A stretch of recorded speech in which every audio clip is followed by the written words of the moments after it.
Howl High.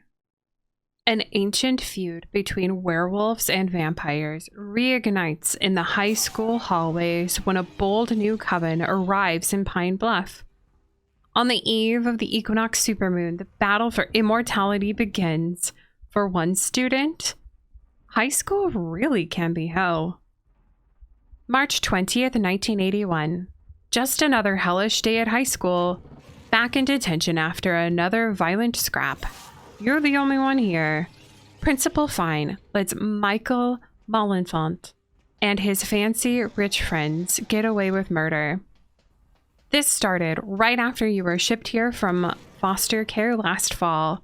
You can't explain the bad blood between you, but you can't stand these show-offs and their fancy clothes and sports cars.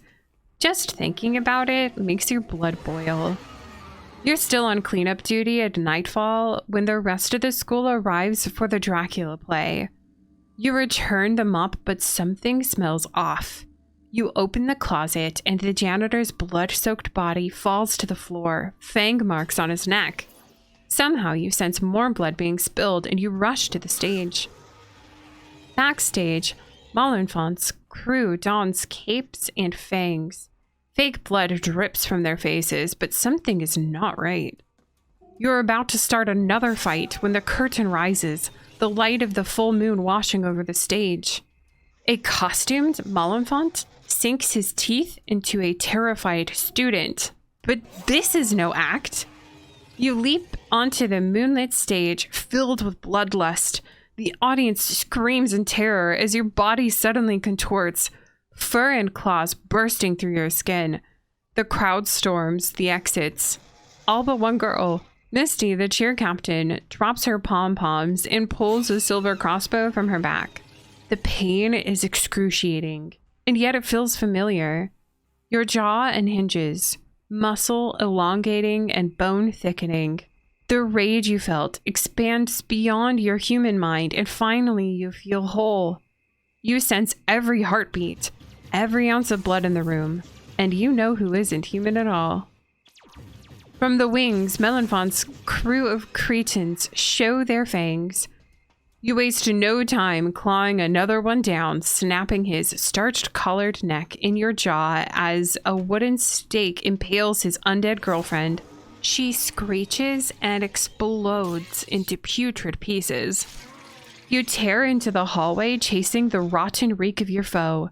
You burst through a locker, decapitating the creature inside in one blow. Misty's crossbow finds another mark, and she ushers the school librarian towards you. You are overwhelmed with the desire to eviscerate Mrs. Giles as she approaches. She reveals a silver cross on her neck, and you feel suddenly subdued.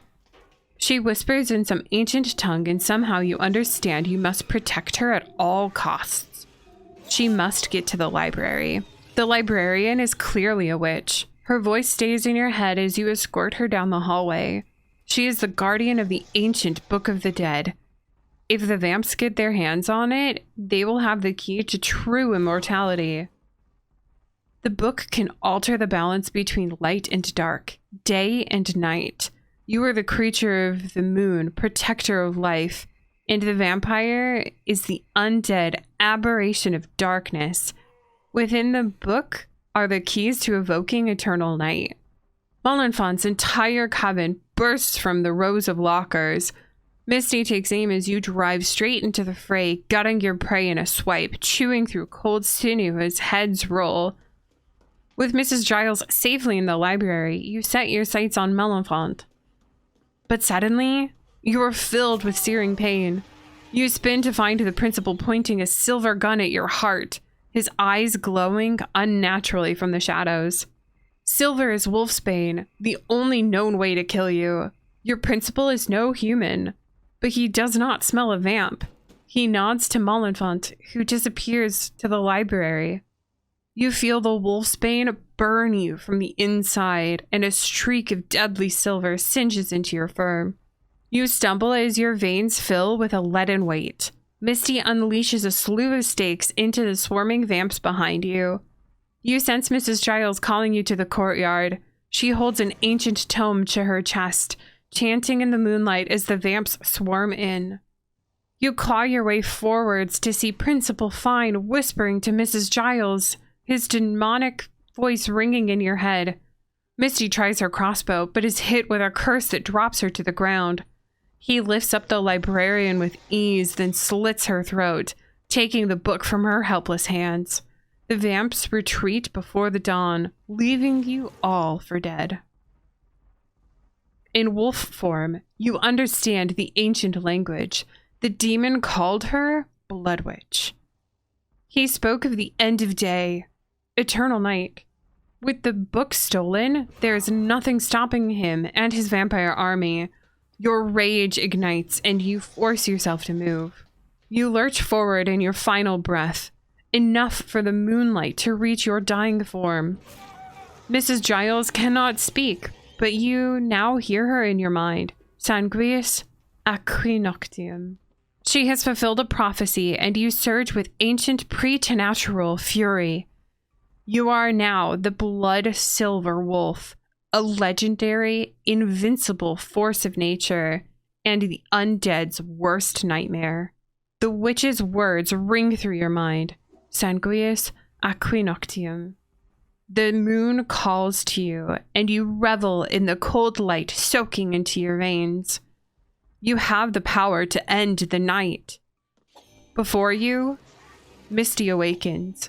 She is in violent pain, her eyes dark with something sinister.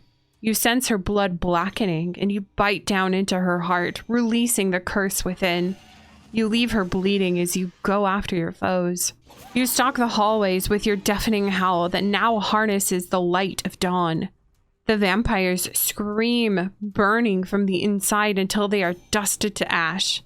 You exterminate the coven under the light of the equinox supermoon.